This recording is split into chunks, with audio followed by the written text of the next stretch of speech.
Welcome to Around the Peninsula. I'm Senior Airman Brandy Durr. Ambulances are on standby for helicopters at Osan Air Base. Senior Airman KoreaUS takes us in for a closer look. This helicopter is carrying one of more than 100 patients these medics will have seen by the end of the day. It's all part of a mass casualty exercise where the 51st Medical Group practices their tried and true methods of treating as many patients as possible, as fast as possible. The first step is getting them to the hospital. Doing a triage, initial triage of all the patients that they just brought in, which is about 20. They have in 3 different categories. They're putting them in immediate, delayed, and minimal. The triage process is the second step in a patient's path to care. But if someone is seriously hurt, the process gets a lot tougher. Lieutenant Colonel Ramon Tolliver is in the operating room, where he has to make the difficult but necessary decisions. During a mass casualty, you cannot save every patient as you would try to save everyone during a peacetime operation. So sometimes you have to make a hard decision to allow some certain patients not to make it or to die, just because it would take too many resources to try to save everyone. Eyes remain closed, don't move at all. You try to do the most good for the most people. Lieutenant Colonel Tolliver and his unit had a successful exercise. The 51st Medical Group was able to treat 151 patients in 12 hours. Senior Airman KoreaUS, Osan Air Base, Korea. The 51st Medical Group is also tasked with distributing medical supplies to the base's residents. A Korean fighter squadron is gearing up alongside its U.S. counterparts to prepare for a joint exercise. Staff Sergeant Alyssa LeBay shows us how the Wolfpack is assisting this Korean Peninsula's combined air power team. Pilots and maintainers from the Republic of Korea Air Force's 123rd Fighter Squadron are flying with the Wolfpack during a buddy wing exercise. The goal is to prepare the Republic of Korea airmen for participation in the upcoming Red Flag Alaska. The week focuses on complex training scenarios in order to make sure they are ready. I've been in like 9 red flags, all from the bad guy perspective.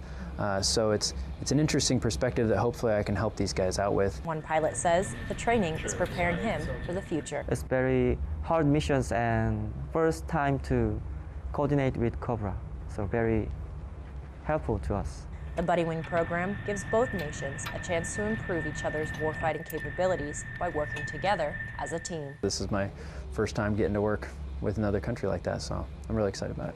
Over the course of 4 days, both the 8th Fighter Wing and ROCAF 20th Fighter Wing honed their skills as the Peninsula's combined air power team.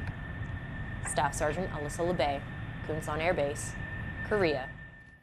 The upcoming Red Flag Alaska exercise will feature large-scale aerial combat training.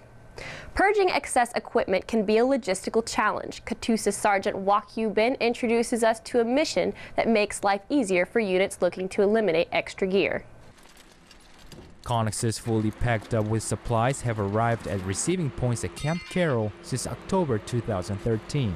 501st Sustainment Brigade conducts Task Force Harvest 2 to help units with excess equipment taking up space. The units should contact us to get rid of it because it's a lot simpler. I mean, unit can get rid of their parts themselves, but it's a lot of paperwork trails that's got to be followed. Stuff that I've never seen before for a long time. Just throw everything in the Connex and have it shipped. Just make sure it doesn't have items that belong on the hand receipt or any hazmat materials. This job is very important. It's very satisfying because you can see the amount of equipment that come through here and process put back into the supply system or taken over to DLADS for disposition. And you can see the effects of it. You know that units have been getting their areas, their property get rid of, turned in, and basically cleaned out. This operation is for the entire peninsula. So units wishing to turn in their stuff, their excess equipment, in Area 1, 2, 3, and 4, it's the same process. We will do the transportation regardless of where you're at on the peninsula. KoreaUS Sergeant Wak-Yu Bin, Camp Carroll, Korea. 501st Sustainment Brigade will conduct Task Force Harvest 2 until April 2014. Osan Air Base is the most forward deployed permanently based wing in the Air Force. Air Force Staff Sergeant Justin Wayne tells us what the Pacific Air Force Commander General Herbert Carlisle had to say about it. The commander of Pacific Air Forces, General Hawk Carlisle, stops by Osan Air Base to see how airmen contribute to the mission. Our greatest advantage, our greatest asset, our greatest capability in the United States Air Force is our incredible airmen and their families, and how we take care of them and what they do for us. Our nation owes them a debt of gratitude, the families and the members in the Air Force. What impressed him the most during his trip around Osan? I think at the end of the day, the thing that certainly has hit me the most here in Osan is the incredible attitude of the folks around here. It's a positive attitude, it's energy, it's we can do this, we can get things done. I think everybody fully understands the requirement to be able to fight tonight if that should happen. At the same time, they're understanding how to continue to get better and to build. General Carlisle also expressed the role air power plays in United States Forces Korea. What we bring with our ability to work with them, our interoperability with the Koreans, make us the asymmetric advantage that General Scaparrotti has if he needs something to do something, either in a show of force or if we actually, hopefully not, but if we ever actually had to go to some kind of conflict. General Carlisle also visited Yongsan and Daekunsan during his trip to Korea. Air Force Staff Sergeant Justin Wayne, Osan Air Base, Korea. General Carlisle has been the Pacific Air Force commander since August of 2012 and commands more than 45,000 airmen throughout the Pacific. Everyone's going math crazy at Casey Elementary School. Army Sergeant Josh Tucker is in the middle of this madness to tell us how learning math can be fun for everyone. The school day ends at Casey Elementary School, but it's not over for everyone. In fact, it's starting to get exciting. It's Math Madness, a continuous school improvement event, or CSI, that helps students learn math in a fun way. But this isn't your standard workbook program. The developers, Casey Elementary School faculty. Last year we did a Math Madness, and we saw gains in a lot of the students' grade level scores in math.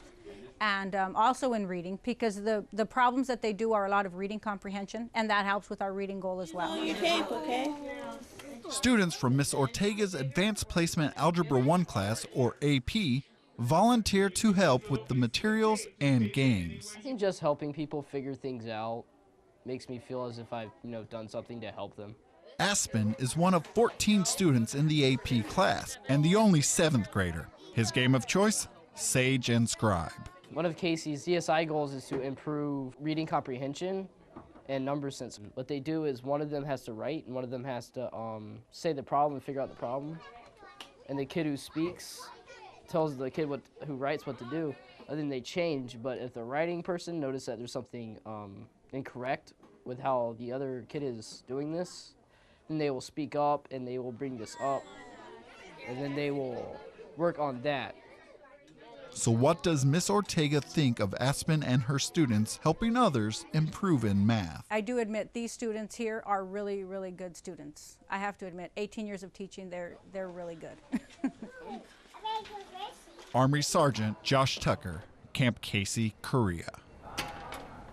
This is the second year of the unique math program.